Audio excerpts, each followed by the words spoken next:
It's time for the Kim Hammer Show, where you'll learn how your state government affects you, your family, and community.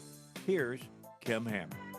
Good afternoon. Thank you for joining me here on the Kim Hammer Show today. We're having a beautiful day, and for the show lineup today, I've got President Green, who is the president of Shorter College, and we're going to be joined from Fayetteville from the University of Arkansas, Tara Dreyer.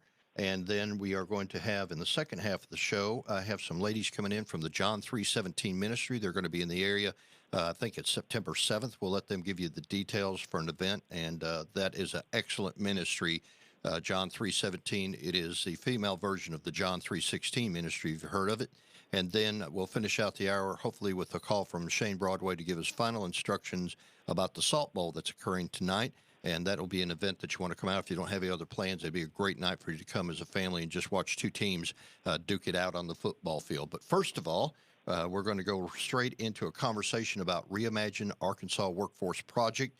It was a presentation that we heard this past week on Tuesday in one of the committee meetings, and President Green and Tara were both there to give information about it, and I thought it was something of interest that you as Arkansans might be interested in, especially if you're looking to get engaged in the workforce, or maybe you're wanting to retool in the workforce, and we'll talk about all things related to that. So, Tara, thank you for joining me on the Kim Hammer Show, and President Green, thank you for joining me on the Kim Hammer Show today.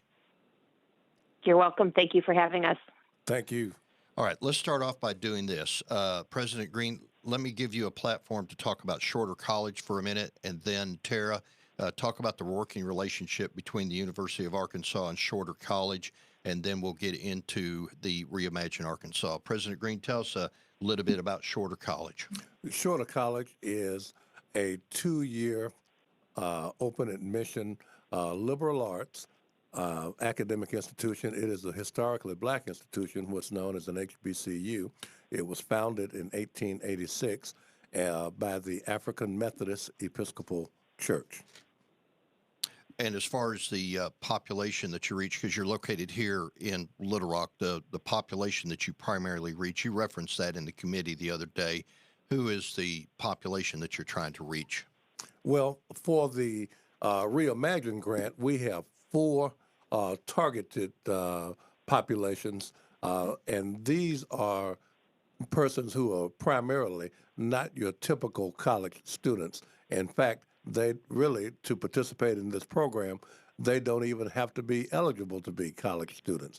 These are people who have been displaced by the pandemic economically, and a major population that we serve or plan to serve by this with this grant, Reimagine grant, are the reentry community, persons who have been made a wrong choice and have found themselves in the Arkansas Department of Corrections in prison and are being released.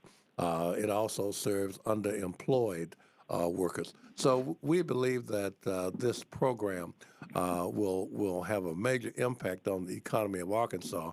We're looking to serve persons who are TANF, other state benefits, and persons who are eligible if they are not. Okay. And Tara, tell us about U of A's working relationship with Shorter College and what it is that brought y'all two together. Yeah.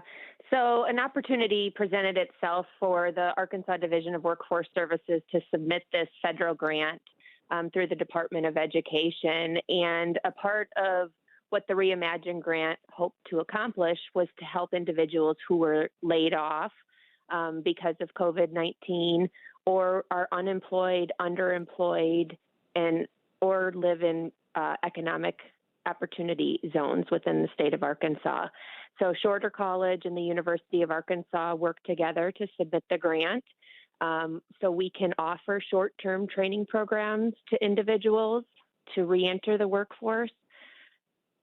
And individuals get free 100% paid training in these short-term programs so that we are removing one of the barriers to education or for them to get a job and providing this training for them for free. Okay, and let's talk about Reimagine Arkansas itself specifically, because I'm looking at the sheet that y'all handed out in the meeting the other day, or that was handed out in the meeting the other day, and it talks about who should apply, and it's Arkansas residents or residents of neighboring states that work in Arkansas, 18 years age of older, eligible to work in the U.S., economically impacted by COVID, and if mailed, registered with a selective service. I hear commercials every once in a while about that, about how that, if you don't get registered with the selective service, it really disqualifies you from a lot of opportunities. The sheet goes on to say that Arkansas or Arkansans who are unemployed, underemployed, or are new to the workforce. Now, the training programs, talk about, both of y'all, if you would, talk about the training programs, because this is actually online training. Is that correct? It is online training, and our programs offer a number of different opportunities because the global campus for the University of Arkansas has a unique set of programs to improve persons' opportunities, and Dr. Dreyer will tell you what those are. And Shorter College has developed a set of programs that accomplish the same thing that are different. And one of the great things about this opportunity is that they have a wide menu. This is a program that's statewide, and they can choose either. I'll name the 6 programs that Shorter College has developed. Information Technology Certificate, and we have a contract with the IBM Corporation, where Shorter College is able to use IBM technology and training modules to enable persons to obtain badges that are recognized industry-wide in a number of areas, say coding, for example, blockchain, for example, and others. Then a similar coding opportunity that is made available using Apple technology. We offer a certificate in social media. There are a lot of jobs out there that require people to know social media. So this is new technology. Microsoft Office certification, and of course, entrepreneurial business studies certificate. Talk about the entrepreneurial business aspect, because that kind of piqued the interest the other day of some of the committee members as far as why that would be one of the 6 that you're offering. Well, a brief history of Shorter College before this grant is that Shorter College is one of only a handful of colleges and universities in the country that have been authorized by the Department of Education to offer college education to persons who are incarcerated, in prison, and to use Pell Grants to pay their tuition so that when they get out, they are not the same folk that they were when they went in. And the statistics show that for every year of post-secondary education that a person has, the likelihood of recidivism goes down by 20%. Okay, so this is really significant. And so Shorter College is serving this population, and we also serve the re-entry population. That is, these same people when they get out and get their degrees. But we also know that there's something that they refer to called the box, and the box is, have you been convicted? And when you fill out a job application. And many times, no matter how much education these people have, when they check that box, they find themselves disqualified for employment opportunities that they may otherwise have been able to get. And so in order to ensure that these people can be productive, tax-paying, law-abiding citizens, the business degree program that we offer, and this certificate in this case, is one that is designed to not only give them the core competencies that are needed to operate in business, but also the additional skills that are needed to be able to start a business and manage your own business and to become entrepreneurs. Very good. So, Tara, the Shorter College got a portion of the grant money. U of A got a portion of the grant money. So as far as U of A and what they are going to do to it? Because as far as the reach, you mentioned a while ago, President Green, that this is statewide opportunity. And if I remember right, is it 3,000, 1,000 to you and 2,000 to the U of A? Well, those are our projections. We'd like to serve more. As we talked about, well, what will we do? How many people do we think that we can serve? It's a 3-year grant. We came up with, well, we probably can together serve 1,000 a year, so that is 3,000 total by the end of the grant period. And then it was also resolved, well, University of Arkansas a little bigger than Shorter College, so they would serve more. So they are projecting to serve 2,000 individuals. Shorter is projecting to serve 1,000 individuals. So a total of 3,000 projected. So Tara, let me ask you, how are you reaching the 2,000? U of A's got a pretty big footprint in the state. What's the plan for how you intend to get this out where people can take advantage of it? Sure. So we've already started some grassroots marketing efforts, reaching out to local workforce centers, reaching out to churches throughout the state of Arkansas, trying to push out the information throughout our network. But a large marketing campaign will be coming in the next several weeks that should be more visible to Arkansans. The programs, as you mentioned earlier, are all self-paced, primarily online programs. So it doesn't matter where you live. You don't have to come to Shorter College, and you don't have to come to Northwest Arkansas in order to take these classes. Our classes are primarily focused on skills gap or high demand job areas. So manufacturing, healthcare, construction, and IT. So we have several programs where individuals can get entry-level training that will get them a job in the job market. And then the goal is hopefully that they can get additional training and move up within the company or organization to higher wage rates. So the certification that they would walk out of there with, because, that is a big push that's on everybody's mind right now as far as in Arkansas, and that is to get our workforce training ready and to get them in a position to where they can fill, the positions that are out there. As far as the certification that they will walk out of this program with, will they be able to go right into the workforce, or will this give them an advantage to being able to get into the workforce? Both.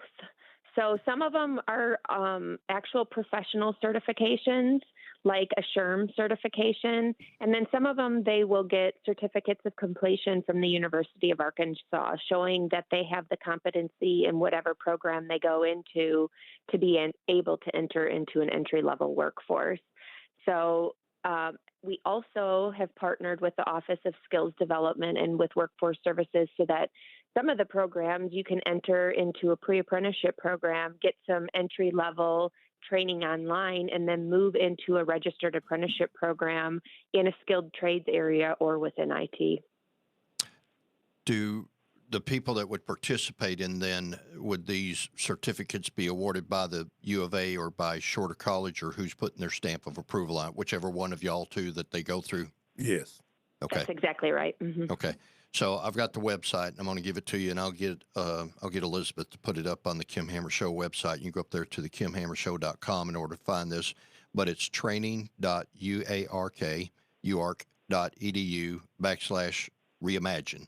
So that's training.uark.edu/reimagine.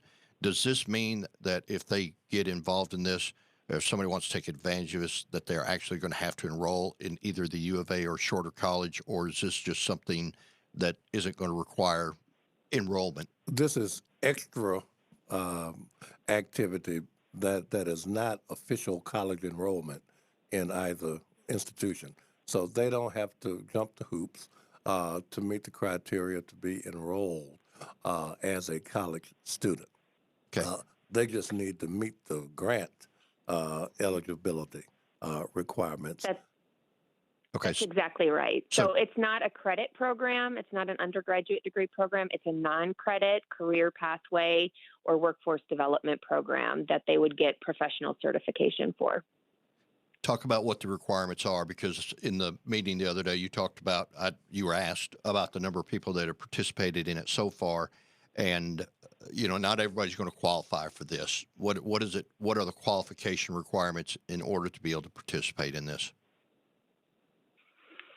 So registered for selective service, and then meet one of the criteria of underemployed, unemployed, needing to upskill, from a diverse background, from an opportunity zone. There's several different qualifying factors. I've listed a few here. And then just filling out the application. And that's really it. It's pretty quick and simple, and people can typically have done in less than 30 minutes. I guess where I was going to, because I read off what some of those things were a while ago, the 5 bullet points as to who should apply, but what would qualify a person? Because you mentioned that there are some, or what happens if somebody gets into this and then partway through they decide, this isn't for me, they just want to quit. How does that play out? Well, we're still working on that. Okay. So what would you say would be some of the reasons that a person, I guess it's just going to boil down to the fact that if you want to make a better life for yourself, or you want to get involved in an opportunity, this is here for you. But as far as them, if they stop halfway through, would they be expected to pay that back, or is that still some of what's got to be worked out? Well, that's not something that we have as a rule right now. The concept is a positive concept as we look forward. What the program intends to do is to remove the barriers that a person who is in a disadvantaged situation normally would face, such as the cost of obtaining the education or the training. That fact is removed because the cost of the training is paid for by the grant. Transportation to get to the training might be a barrier for some. That barrier is removed by the fact that that this training is taking place online. One of the questions that was asked the other day in the meeting is, if this is all online training, what about how is that going to qualify to have the skill sets to be able to go into the labor market, given some of the training programs that are involved? Sure. So some of the programs do require a hands-on component, and individuals will be able to engage in those hands-on components right within their community. So, for example, if they were going or taking a phlebotomy tech in order to draw blood in a hospital or clinic setting, they would take all of the content online, but then within their community, we would help them find a placement within a hospital or clinic or any medical field to get that hands-on training. Okay, so that'll be part of the support network offered by Shorter College or by U of A. It's not just get online, take these courses, boom, you get the certificate, and you're out of here. The ones that actually require the online, or requires the hand-on training, y'all are going to help the students be able to find that placement to be able to do that. One of the objectives of the Shorter College concept is to place every student who completes the certificate program, the online badge program, to place them in some type of an internship. And we're working to get final approval from Washington on the budget. But it is our hope that we will be able to provide some type of a stipend so that it is a paid internship, and the employers will be incentivized to take advantage of having a paid intern that they did not have to pay for a period of time, so that they can also have an opportunity to receive that labor, but also to observe this person to see if they are a candidate for employment. So what kind of, and I know this is a new grant, this was, this is kind of breaking and getting out there, but have you had a chance, either one of y'all, to interact with the business industry to see what the reaction or the reception is from the business world? Yeah, so that's actually built into part of the grant. So we've partnered with Identify, which offers smart resumes to every individual who completes a program. So the smart resume is something that we verify with Identify, the company, and if students choose to opt into it, they can be connected to employers directly, or employers can search for individuals who have a certain job skill or a set of skills to hire them within their company or organization. So that's just a way that we're able to connect immediately our participants with employers on the back end of the program. One of the things that Shorter College has done as a part of gearing up for this program is to work through the Chamber of Commerce in the Little Rock, North Little Rock area, who've been very, very supportive. And so we have identified at this time 17 major employers who have indicated that they would enter MOUs with us to support and to receive these persons for training. And that is good because, you know, for some of the population that you're serving, especially the reentry population, it is important that they get the opportunity to get employed. And, you know, so that's really one of the reasons I wanted to get y'all on here today is if anybody's listening, they have somebody, either they themselves or maybe a family member that, you know, qualifies to be able to, you know, participate in this. I think it's important that they're able to get the certification and be able to get into the workforce and get to those higher paying jobs, hopefully. Of course, I know that both y'all would hope that they'd go on and continue their higher ed education with y'all, and that's okay. But all right, so the website for that is training.uark.edu/reimagine. I'll get that up on my website. You've got anybody in your family or you yourself want to kind of retool or get tooled up to get qualified in one of these training programs and be able to do it online, this would be an excellent opportunity and an excellent resource. Let me ask you, Terry, I'm down to just a few minutes for this segment. Anything you want to add to what we said today? No, we're just really wanting to make an impact and help Arkansans upskill and reskill and get into the workforce and find good livable wages and great jobs for themselves and for their families. All right. President Green, anything you want to add to what we said today? Well, I would just encourage anybody that's in the Pulaski County area to just pick up the telephone and to call Shorter College, 501-374-6305, and ask for the Reimagine grant, or to go to the Shorter College website, www.shortercollege.edu, and there will be a link on the website for Reimagine Workforce. Now, in Little Rock, Shorter College is the spot to go for this. That's Is that right? The only spot in Little Rock. Okay, the only spot. And U of A, as I mentioned a while ago, you've got a pretty big footprint, Tara. Will they be able to go to any U of A site location? I know this is online, but are there certain areas that you're focusing on? Nope, we're focusing on the entire state. Everybody in all four corners of the state can come onto that training.uark.edu website, and we have coordinators ready to answer questions and help them get enrolled in programming.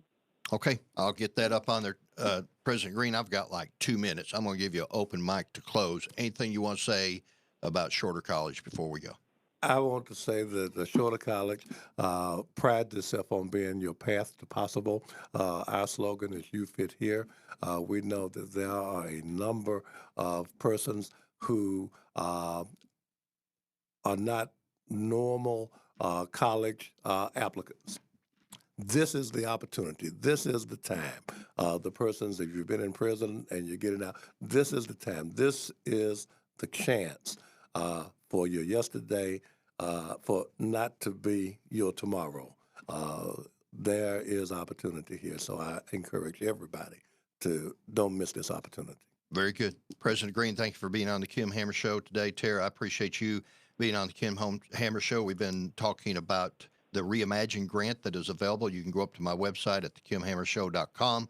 I'll get that information up there, and it might be something that you want to take advantage of, or you have somebody in your family that you want to take advantage of it so they can get geared up to get back in the workforce. All right, we're going to take a break for a minute. When we come back, I'm going to have some ladies from the John 3:17 ministry joining me here on the Kim Hammer Show, and then Shane Broadway is going to be joining us at the end of the show to tell you about some last-minute items prepping for the Salt Bowl game tonight. Come back after the break here on the Kim Hammer Show on 101.1 FM, The Answer.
Welcome back to the Kim Hammer Show here on 101.1 FM, The Answer. I hope you're having a great Saturday.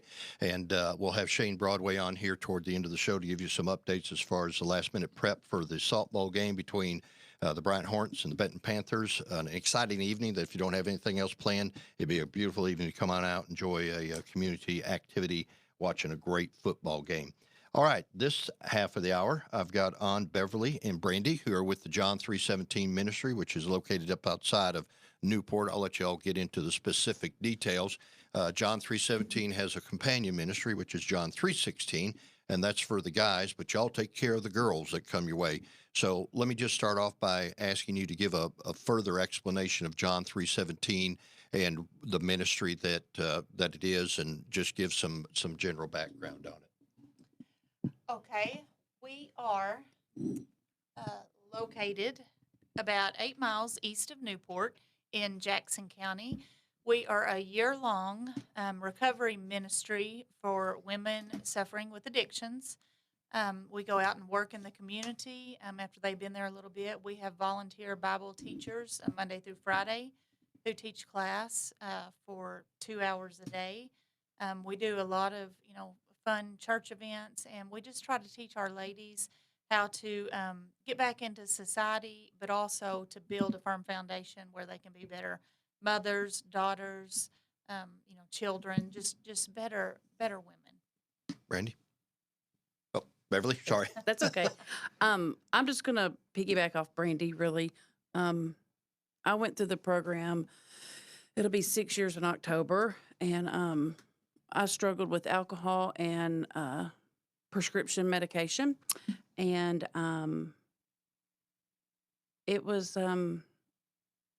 it totally changed my life. I went planning on staying, and I left for almost a year and transitioned out, and then I came back, and I've been on staff now about almost 4 years. Very good. As far as, let's talk about just some of the workings of John 317. How many ladies can you take at a time? And I know COVID has had an impact on y'all in the past. I know, like everybody else, y'all have been affected by it. But how many ladies can you take at a time? We have had as many as 52 ladies, but that included 2 women sleeping on cots in the hall.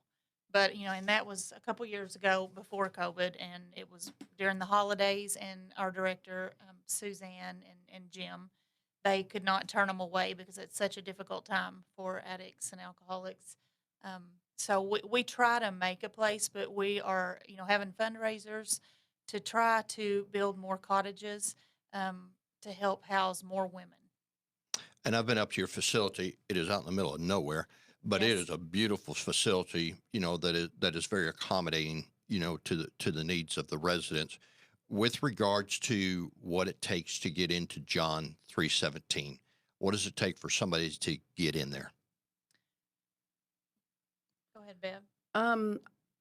Well, first wanting to change, wanting help, and then just filling out an application and giving us a call.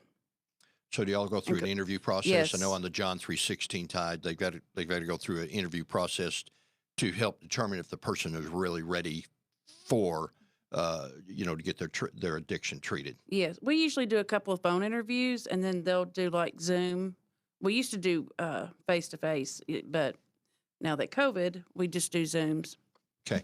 So what about you are a faith-based organization. So what is it that you give individuals that helps change their life to get out from underneath the addiction? We don't force Jesus on anybody.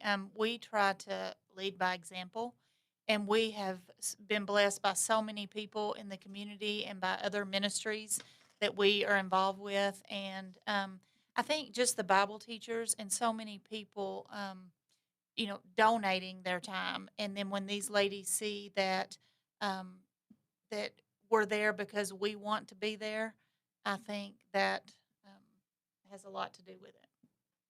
Anything to add? No, just showing them love. I think I heard one said this morning. She said, "I've never been loved like this before," and she just got there, So So let me ask you: the ladies that come to you typically, what are some of the experiences that they have had that have driven them to the point that they are addicted? Mm. Childhood physical and sexual abuse, just bad relationships, unhealthy upbringings from their family life from a young child, and they just never shook it. Do you find that for when the ladies get to you, how long does it begin for them to start to trust? Because that's one thing I've heard both on the lady side, not so much on the John 3:16 side, but and just a disclaimer, the church I pastor, we've had John 3:17 ladies come down and help out with our 4th of July celebration. We've had them come down and help out with our, we're going to come for the Vacation Bible School, but COVID got you. But we've had Yes. you down there a couple of times. I think y'all have been down, I know, with Northside Church of Christ there in Benton, that y'all have been very active in the community through some of the things that they do.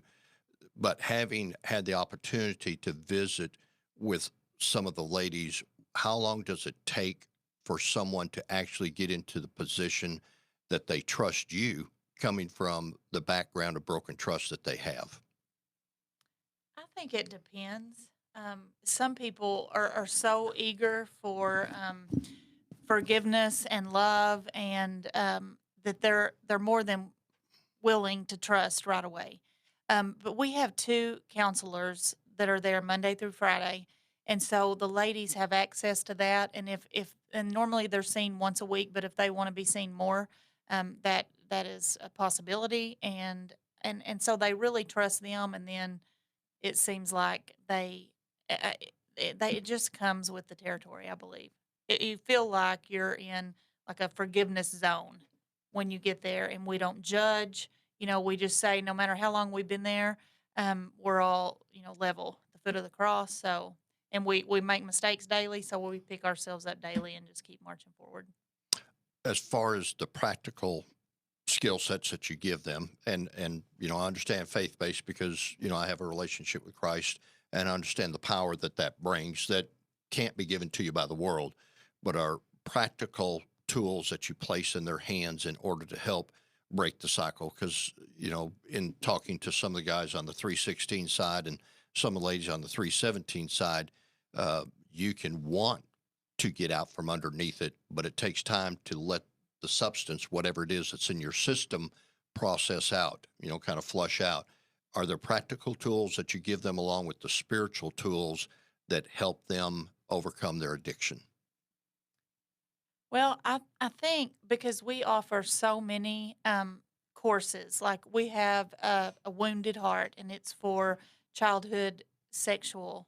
Um, and then what else? We have grief. We have a grief class, and that is directed toward any kind of grief. And then Relapse prevention. relapse prevention. And you have to throw anger in there. Okay. Yeah. And then just a basic skills class, life skills and parenting and things like that. So there is pretty much something for everybody, depending on their need. 6 months is the average time, or do y'all want them to stay a year? A year. Plus, a Okay. year plus, And I even would say. longer. Okay.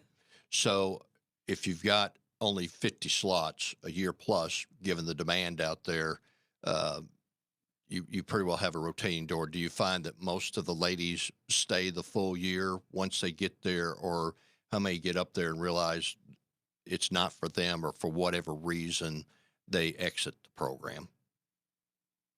What do you think the statistic is? Mm. Once they've been there at least about 3 months, then there's a pretty good chance they're going to complete the whole thing. The first week, what would you say? 1 out of 2 walk the first week? Probably. 1 out of 3? That's just a wild guess. It just depends. But if and as far as people being court ordered, I can't really tell that even has a big Well, and talk about that for a minute as far as being court ordered to John 3:17, because it is a volunteer program correct. that people have to want to be there. But is it an option for somebody that maybe is court ordered into treatment that they can select John 3:17? Because in talking to people out in the community and dealing with people, if you get somebody who genuinely wants hope, they're not just trying to beat the system by, not having to go to jail or incarceration. Talk about the process that if somebody is dealing with the court, how is it that they can get into John 3:17? Um, we have sent, which, on our website, john317ministry.org, they can go, or a family member can print that off, the application, and send it to them in jail, and they can get it filled out and then mailed in, and then we'll try to schedule a phone call. Um,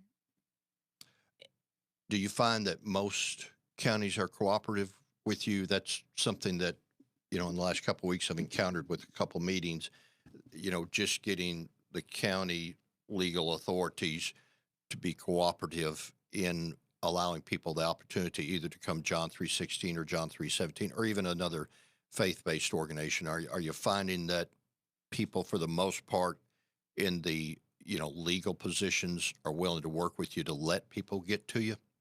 Yes. I'll say yes. Okay. All right. That's a good thing. Because one of the things I did want people to know, and one of the reasons I wanted you on the show, is because we are seeing, in spite of the gains that we are, having in the state dealing with addiction, especially prescription medicine. What I would want to have people know is that there is a place of hope that they can go to, that there is an option out there, John 3:17, for ladies to go to, because in talking to some of the ladies when they've come down and visited and we, have just talked, and that is that they are in a position of life where they feel like there is no exit strategy for the situation that they're in. So can somebody, you mentioned a while ago, they can just call and just put in, a request to come up there and y'all interview them? I mean, is that pretty much the front door into John 3:17? Yes, and there are so many transition houses that we're affiliated with that there's the one in Benton that Northside supports, and then there's one in Cave City, there's one in Jonesboro, there's one in Missouri now. So it doesn't stop. Once our ladies graduate the ministry, then we are going to help them from that point on. Help them find a job if needed. Help them find a car, and then if they struggle, which we all do, I did. After the ministry, you can come back. Get a little refresher, get your feet back on solid ground, and try it again. And so it's a family that we don't just forget after they graduate the year-long program. Do you get a lot of people that have to return? I think John 3:16, they call them returners. Uh-huh. Do you get a lot of ladies that have to return? I wouldn't say a lot, but we get some. I'm one of those that returned. So Which helps knowing that you've got a place to go back to. So if you get in that situation, you don't have to stay there. You know that you're going to be welcomed back. right, and as we continue to grow, we need more facilitators. So that's an option if somebody wants to work towards being on staff and staying on board. So tell us, what are the needs of John 3:17? The needs as far as What's on your wish Financial- list? well, we need those cottages. We'd like to have 12, but How many do you accommodate with the one that you have up there now? Well- I mean, are they all? I can't remember. Are they all in the dorm of 50? I can't remember. no, we have two different locations because one of them is the old location, and I think we still have about 13 people over there. Is that right, Bev? Mm-hmm. And then our house, which she and our house moms in the main house that was the newest one built about 4 years ago, we housed 24 women and then plus 2 staff. So we're hoping that each of these cottages, well, actually 6 cottages that house 12 women each. And when we pulled out earlier today, there were a couple bobcats out there doing dirt work, so that was a good sign. Turning dirt. Yes. But anyway, we want to get everybody to the main campus there. Okay. So what else beside cottages? You mentioned about, I mean, for where you are distance-wise, if somebody lived down here, it'd be a little difficult, or would it be difficult to be able to come up and help in any way or any capacity? I mean, our church supports you monthly, with Yes. contributions, which, as a church, I feel that is casting bread on the water. We get a good investment back. But what are some of the other things that people can do? Can they actually volunteer? Can they provide you opportunities for the ladies to come help, participate? I mentioned about y'all came down for our, July 4th celebration, and it was great. Y'all took care of, I want to tell y'all, it was great because they took care of the games. I'm sorry, I think we sent 2 or 3 home because they were at the bottom of the water slide and didn't come prepared for that. They got baptized, I don't know how many times that night. But talk about what events that the John 317 ladies can come help out with. We are grateful to help with anything. I was at that 4th of July picnic, and our ladies, it's a blessing for them to get to see what sober Christian fun is, and to meet people who are on the same journey, just chasing after God. So anything we can do to serve, that's what we try to teach. That's what we've learned is it's better to serve others. And anyway, so anything we could do, all they have to do is call the ministry, anybody that would want to try to volunteer or anything else, and talk to Suzanne. And she knows the day-to-day needs. And so anyway, it's always better just to call and see what's going on, and she can direct all of, those questions to the right answer. Let me ask you about one thing: reunification with families. Kind of shift back to the meat. Reunification with families. When you have moms that are out of the house and separate from the kids, that's a crusher. What do you do, or what is allowed as far as reunification or being able to visit while the ladies are at John 317? Because if I'm a mom sitting out there and I've got a problem, I've got an addiction, and I want help, but I got family at home, I think part of the struggle is the idea that you're going to be leaving your family behind to come up for a year-long process in order to get your life back in order. Talk a little bit about that as far as how you work through that situation. Well, we have visitation on Sunday that they can come to, to church and stuff. But as far as coming and staying or live in, even on the weekends and stuff, that's just not possible right now. But they do really well with that. They get that one phone call a week, and then they get that visit. But that's what I had to do. I had to leave my son with my mom when I came, and that was very hard. But here you are 4 years here later. I am, almost 6. Almost 6. Yeah. Yep. Sorry. What do you offer as far as preparing them to reunify with their family when they go back? I know one of the things that I've seen when people go off for a long-term intense program like John 317, sometimes it's difficult to go back to the community that you came out of, because the people that you're going back to are some of the people that help get you where you are. Exactly. And as far as what do you do to prepare the ladies to go back if they can't relocate to another community? They got to go back to where they came from. Well, we recommend transition. That's the first thing we recommend. And what does that mean? Just like going to one of these, like to the Romans in Benton. Romans 12 house in yes. Benton. Okay. Or Cave City, the one we were talking about, or just, kind of getting back out there in the world before you're just thrown back. And there aren't very many situations where they have to go back. Right. There's usually, So when some they come out, they have that opportunity, as you say, either transition or they're going to be able to live somewhere else other than having to go back to the environment that they were in. Right. You referenced the Romans 12. I'm glad you brought that up, so as not to overlook it. It's Roman 12 house there in Benton. It's actually a ministry of Northside Church of Christ, and we actually help support them monthly as well.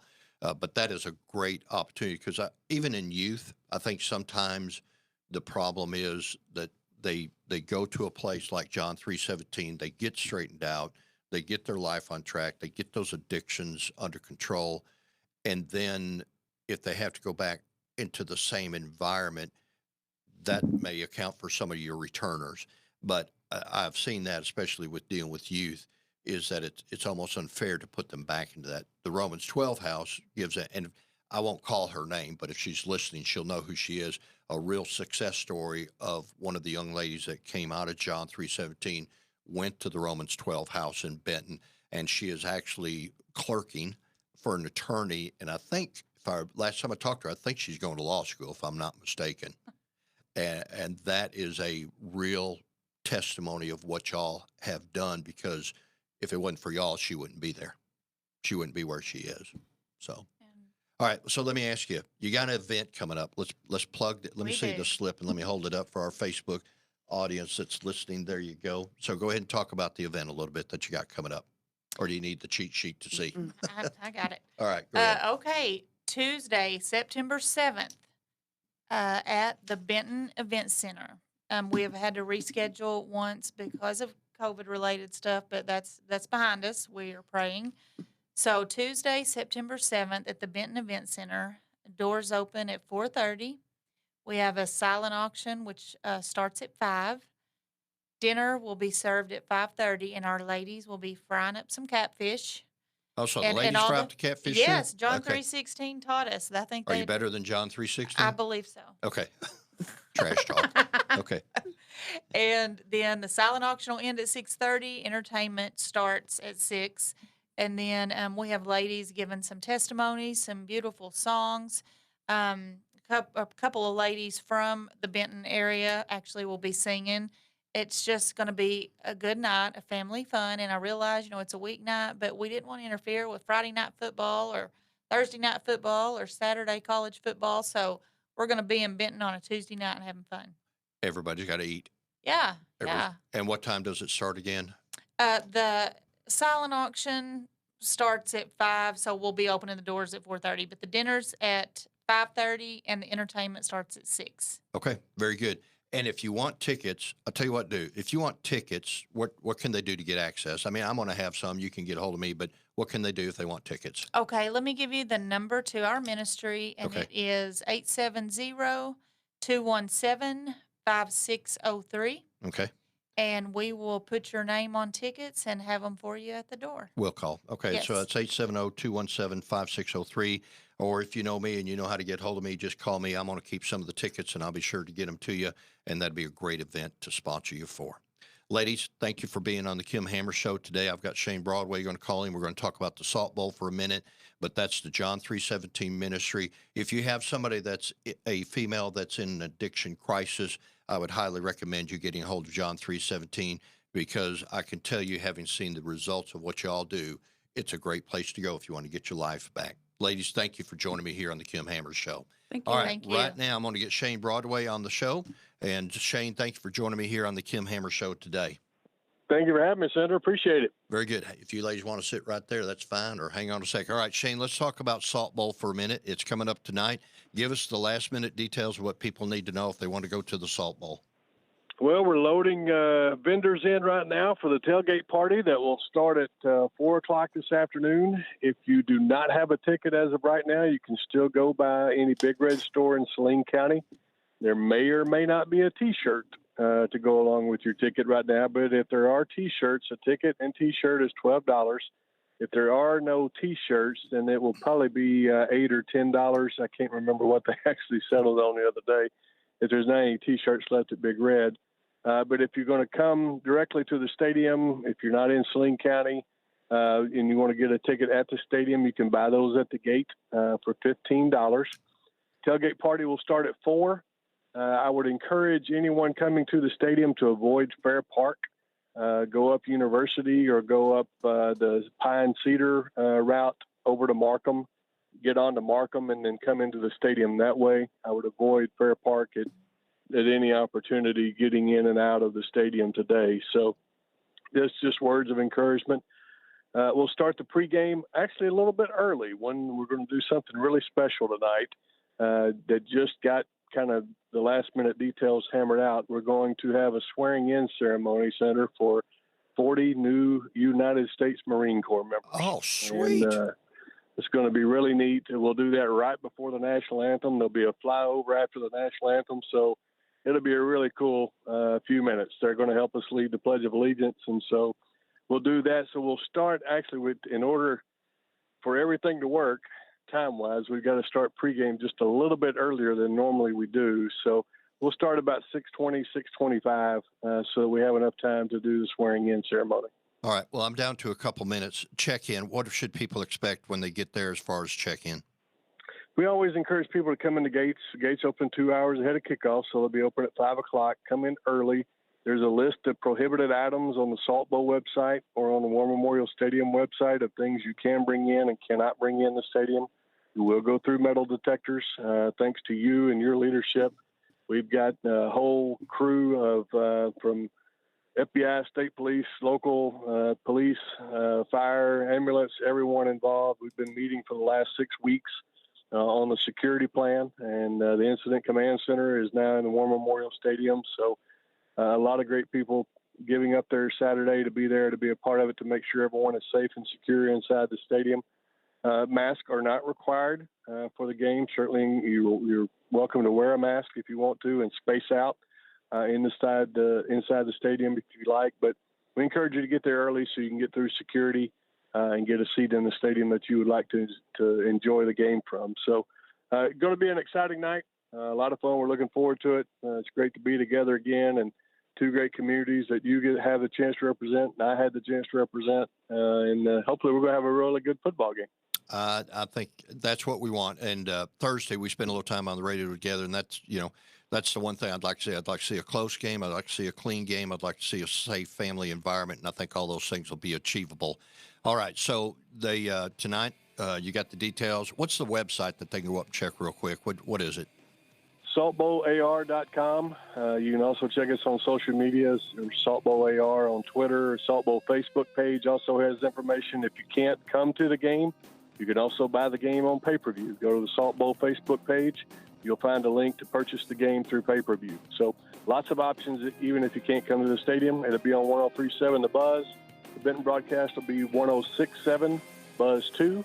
So lots of avenues to watch the game, even if you can't come to the stadium. Very good. Out of time. Shane Broadway, thank you. And we look forward to seeing you tonight at the Salt Bowl, especially the swearing in of the 40. I think that is absolutely cool. Yeah, kudos to whoever came up with that. That's great. Thank you. All right. I'll see you at the game. This is the Kim Hammer Show. Go up to my website, thekimhammershow.com. You can get all the information we talked about today. Thank you. Appreciate you. See you next Saturday.